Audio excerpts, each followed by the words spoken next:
freeze and fly, go.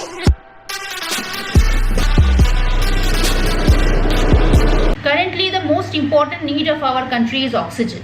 Countries like Russia, Germany, UK, USA, France, Australia, ये सारे देशों से हमारे देश में ऑक्सीजन कंसंट्रेटर, ऑक्सीजन सप्लाई और पीपीई के तरह डिफरेंट नीड्स भेजे जा रहे हैं। भूटान, थाईलैंड जैसे छोटे देश भी हमारे ऑक्सीजन के नीड को पूरा करने के लिए आगे आया है। पर इसी मौके का फायदा उठाते हुए कुछ चैनल्स ऐसा कुछ वीडियो अपलोड्स कर रहे हैं जिसके थंबनेल में दिखाया जा रहा है कि आप ऑक्सीजन घर में प्रोड्यूस कर सकते हैं।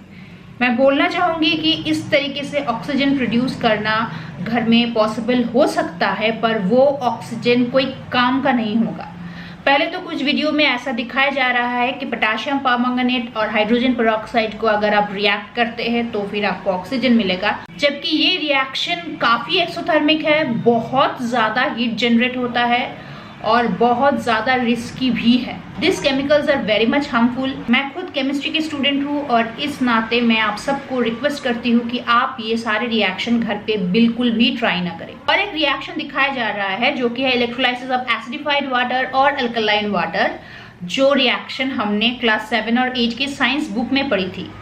मैं फिर से बोलना चाहूंगी, ये रिएक्शन करने का भी कोई फायदा नहीं है, क्योंकि इस प्रोसेस में हमको जो ऑक्सीजन मिल रहा है वो ऑक्सीजन हम स्टोर बिल्कुल भी नहीं कर सकते हैं। जो ऑक्सीजन एक पेशेंट को दिया जाता है उसे हम मेडिकल ऑक्सीजन कहते हैं, जिसमें 92 to 95% प्योर ऑक्सीजन रहता है और उस सिलेंडर में जनरली लिक्विफाइड फॉर्म में ऑक्सीजन रहता है, जिसमें से एक प्रॉपर रेगुलेटर के इस्तेमाल से ऑक्सीजन को पेशेंट को दिया जाता है और एक प्रॉपर प्रेशर मेंटेन किया जाता है जितना उस पेशेंट के लंग्स के लिए जरूरी है। वैसे तो 50 psi मैक्सिमम रहता है एक पेशेंट को ऑक्सीजन देने के लिए from the cylinder, but appropriate flow rate होना बहुत ज्यादा इंपॉर्टेंट होता है। पहले तो ऑक्सीमीटर के हेल्प से हमें ऑक्सीजन चेक करना पड़ता है कि हमारे ब्लड में ऑक्सीजन सैचुरेशन कितना है। अगर ऑक्सीजन सैचुरेशन 95 से ऊपर है तो फिर ऑक्सीजन सिलेंडर की कोई जरूरत नहीं है। अगर ऑक्सीजन सैचुरेशन 92 to 95 है तो प्रोनिंग एक प्रोसेस है जिसके हेल्प से हम ऑक्सीजन सैचुरेशन को ब्लड में थोड़ा सा इंक्रीज कर सकते हैं, of course under the supervision of the doctor. अगर सैचुरेशन 92 से नीचे है तो फिर आप देन एंड देयर पेशेंट को हॉस्पिटल में एडमिट करवाइए।